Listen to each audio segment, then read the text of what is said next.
Oui, les échanges sont très cordiaux, on est très content des résultats, donc forcément ça aide beaucoup la relation qu'on a avec le club.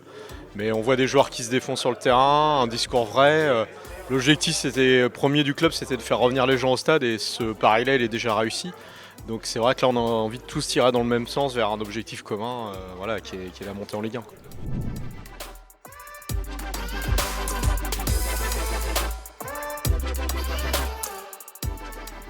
Il y a un vrai plaisir des joueurs à la fin des matchs de venir communier avec le public, de faire le tour du stade. On ne le voit pas forcément partout. Et puis c'est un moment symbolique pour les joueurs après les victoires d'avoir ce petit moment de fête.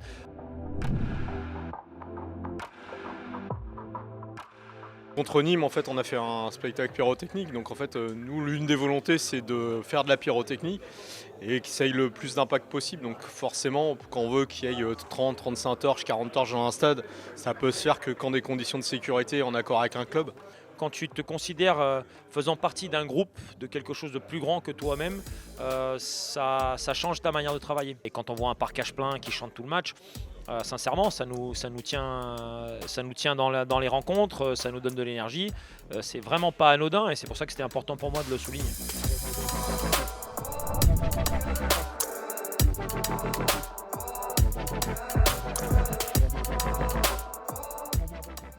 Le message au Havrais, c'est de tous venir au stade. Clairement, ça fait 15 ans qu'on attend ça et c'est maintenant que ça se passe. Donc il faut venir, il faut faire l'effort de venir en déplacement, il faut vraiment tout donner, il faut être actif dans le COP et dans la tribune sud. Il faut vraiment pousser le hack parce qu'on peut toucher du doigt un rêve et il faut vraiment y aller là.